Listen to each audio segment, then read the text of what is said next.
Act 3 When? One of the most asked questions ever since its announcement 2 years ago, the release of Act 3 of Mental Omega, known as New Horizon, has been highly anticipated by nearly everyone in the community. But while the devlogs have been giving us insights into various gameplay updates in the next major chapter, there's still one thing which we know abysmally little of: the story. Sure, you might have seen the Foehn Space Force teaser, and there's a single screenshot featuring an unspecified location in Act 3. But aside from that, we know nothing. Unless you speak Chinese. To understand this, you must first know that the Mental Meisters, the team behind Mental Omega, has had contributors from all across the globe participate in the project, a significant portion of which, at least in recent years, have come from China. This is no surprise considering how popular the mod is in that country, arguably more so than perhaps the rest of the world combined. But that's not the point. What I am trying to get at with this is that the Chinese community within Mental Omega is big enough to form an ecosystem of their own, which plays into the next part. 3 months after Act 3's announcement, one of the Chinese Mental Meisters known as Takitoru started a new text-based series on Bilibili, one of China's biggest video distribution platforms, comprised of 11 entries collectively designated under the title Geographical Exploration Survey Report of the Revolt. These entries, ranging from geographical surveys to general reconnaissance, are written from the perspective of the Revolt's Survey Corps and dive deep into details regarding the world following the events of the Mental Omega War, all in Chinese. There's been no effort to translate this on an official capacity, and no mention of it at all to the greater community outside of China. When I approached Speeder, the main developer behind Mental Omega, about this topic, his response was, "I am not touching that."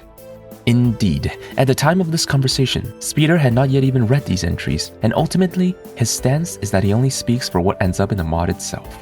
This sentiment is echoed by Takitoru, who himself has included a similar disclaimer in these reports, urging everyone to take them with a grain of salt and only consider the story released in the final update as true canon.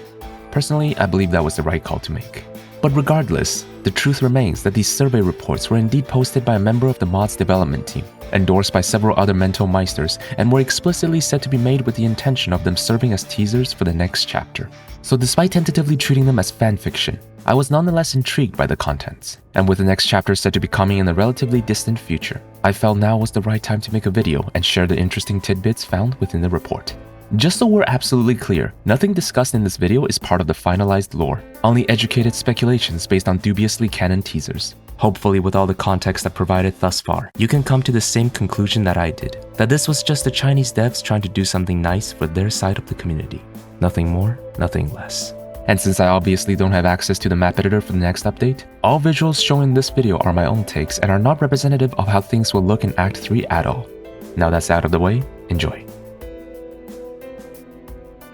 Ad time. Ever wanted to learn valuable skills like back-end web development but never found the drive nor the place to do so? Well, what if I could offer you something that turns your learning experience into a game of its own? All made possible by the sponsor of this video, Boot.dev, a website designed to show you the ropes from a beginner code writer to an expert programmer. And they do so in the most engaging way possible by presenting it as an RPG-like experience. That's right, achievements, levels, quests, experiences, you name it. Every step of your training in Python, SQL, and more is marked with milestones, which is an essential step in the process of queued recall, ensuring that you not only learn fast, but more importantly, remember what you've learned. And that's honestly what I find most impressive with Boot.dev. A common mistake I find with other online resources that try to gamify your learning experience is that they use said gamification solely as a mechanic to get you addicted, yet fail to provide anything beyond superficial learning. But my experience with Boot.dev's curriculum has shown me that they understand that the learning part, not the gaming, is the ultimate goal of why you're here. And they have an extensive support network to make sure that is the case. From a personal AI tutor to a Discord community full of like-minded individuals, help is always available. Use my code SIMONED to get 25% off your entire first year on the annual plan. And if you don't like it after trying, there's also a 30-day no questions asked refund policy in place. Thank you to Boot.dev for sponsoring the channel. Back to the video. The first entry starts by establishing the premise surrounding the whole survey report. According to Directive 44 of the Foehn Revolt's Council, the Survey Corps was founded to conduct geographical reconnaissance into the world outside the temporal barrier. The primary goals are as follows: to study global ecological and geographical shifts following the activation of the Mental Omega device, to observe the distribution of natural resources and Epsilon's usage of such, to map out the changes in global population density under Epsilon's control, During their failed expedition in Antarctica, the Allied remnants observed noticeable geographical changes induced by the psychic energy emitted by the Mento Omega device. In particular, it was the melting of major Antarctic glaciers that allowed the Allies to advance their navy as far in as they did. It is only natural to assume that the successful activation of the tower would continue this trend. Rising sea levels might just be the beginning of their worries. The effects of the tower's activation are unpredictable and may very well have worsened as time went on. The Survey Corps therefore hypothesizes that there's been a drastic shift in global climate outside of the temporal barrier, and an improved understanding of these changes is of utmost importance. Secondly, investigation into the gathering and usage of natural resources by Epsilon has been noted as another major goal. We don't know exactly when these reports are written in-universe, only that it is sometime into the distant future. But, as expected, the resources left within the temporal barrier are scarce, and acquisition of additional goods is a necessity should they wish to contend with Epsilon on a global scale.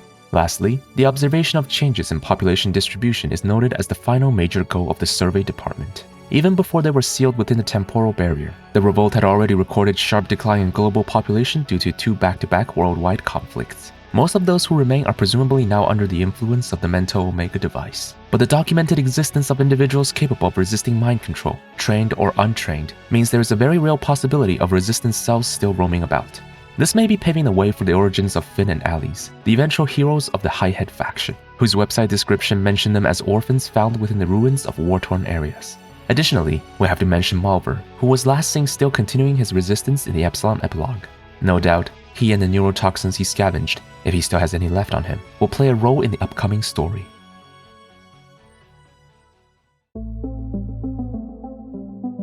Chapter 1 details the survey results of Alaska and its surrounding area. Already we can infer from this that the revolt has found a way to pass through the temporal barrier. At least, it is possible with inorganic objects. Additionally, the absence of any mentions regarding a time lag suggests that time flows at the same rate inside and outside the temporal barrier. Geographical survey was conducted using 5 supersonic recon drones and 1 unmanned submersible. The findings are as follows. Changes in global climate has caused significant decrease in snow and ice coverage in Alaska. Within 50 kilometers outside the temporal barrier, average temperature has risen to 20 degrees Celsius, which is significantly higher than both pre-war numbers and the area inside the temporal barrier. Massive increase in rain levels has been observed, and in turn, an increase in vegetation growth, which was significant enough to result in the formation of new forests and even swamps. River overflow and ephemeral streams are far more frequent. Average sea temperature has also risen, with localized storms beginning to form in some areas. And glaciers in the Arctic Ocean have received a noticeable decrease in surface area. Curiously, while the rise in sea levels has swallowed some low-level coastal areas, its overall increase was much lower than expected, indicating a sizable difference between the simulated model and reality, which may become more noticeable as the exploration efforts continue. The most likely explanation for this difference is that the melting of the Antarctic ice sheets have either been slowed down or halted completely, which implies the tower is either shut off completely or operating at a very low output. If this conjecture is true, then it lines up with what many in the community have predicted for years, that the instability of the tower means Epsilon will have to continue relying on their worldwide psychic network to maintain control. This way, Foehn would not need to worry about succumbing to mind control immediately, and can make incremental gains in a way that fits the mission-based RTS storytelling formula. Now for the exciting part. To the east of the temporal barrier, a significant amount of new Epsilon military installations has been detected, mostly scattered across the landmass in small pockets, but there are a few areas where they exist in larger concentrations. The western approach, on the other hand, is heavily saturated with enemy anti-air and numerous naval bases. Reconnaissance in that direction was limited as a result. The survey team concluded the report with the following summary. 1.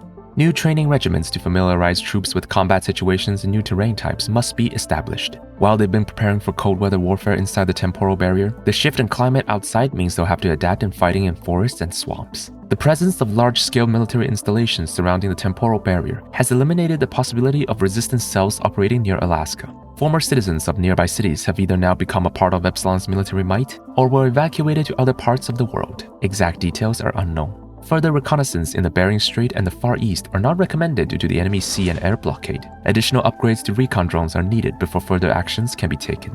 The above concludes the first entry of the Geographical Survey report. While it does provide plenty of in-universe insights into what the world would look like in Act 3, it also presents several key points that are worth analyzing from a meta perspective. Climate change has been brought up extensively within just the first chapter of the survey report. Naturally, the takeaway here from a gameplay standpoint is that mappers now have much more freedom when crafting Act 3 missions. If you haven't noticed yet, all Act 2 finale missions in Mento Omega were set in the Snow Theater. The Soviets fight their way back to Moscow to defeat Yuri, Snow Theater all the way. The Allies and the Epsilon have an epic showdown in the South Pole. Sorry, gotta be Snow Theater all the way.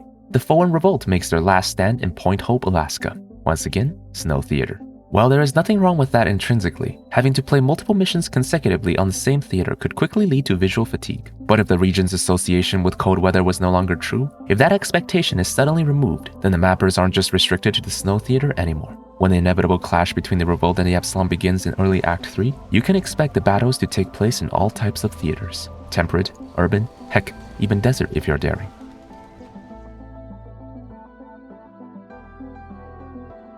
Following their expedition in Alaska, the Survey Corps continued their research into the rest of North America. Data collection was conducted using 11 recon drones over the period of 1 week, with one of them destroyed by Epsilon anti-air fire on its return trip.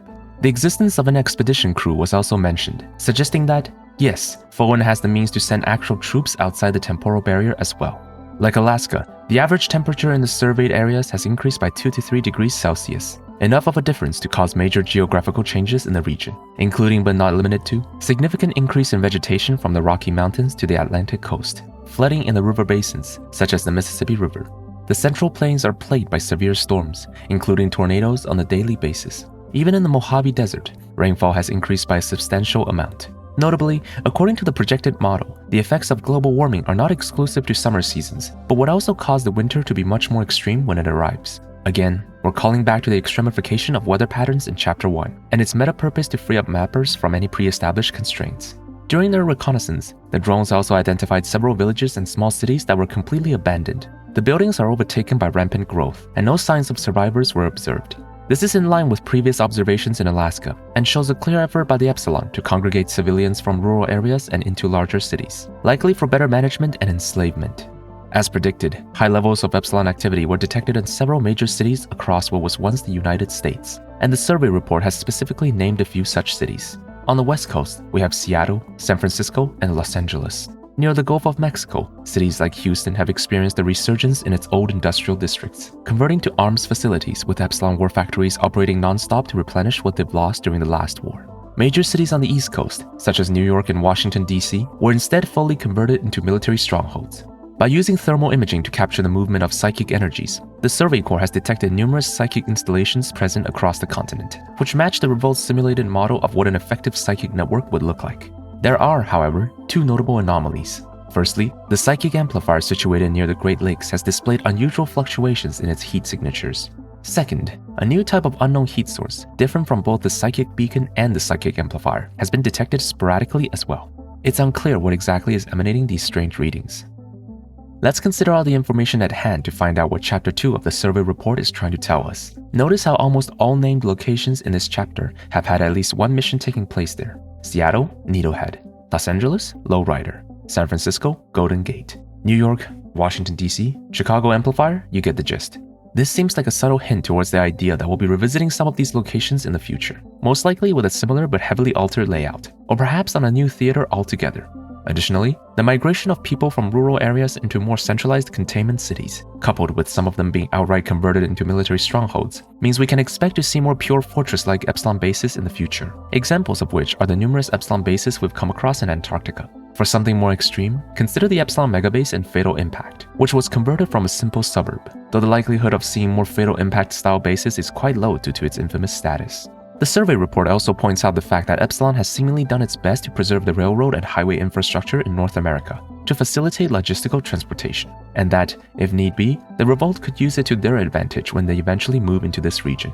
Between this and the severe storms manifesting on the continent, which can be used as an opportunity to expand the Revolt's wind-based technology, it is highly likely that North America will be the first stop on the Revolt's journey into the new horizon. This was the first 4 of the 11 entries in the Geographical Survey report. Due to the extensive amount of mapping required, I have to stop right here before I die of over exhaustion. If you enjoyed this video and would like me to cover the rest, give it a like and comment to show me your support. Thank you as always. Until next time.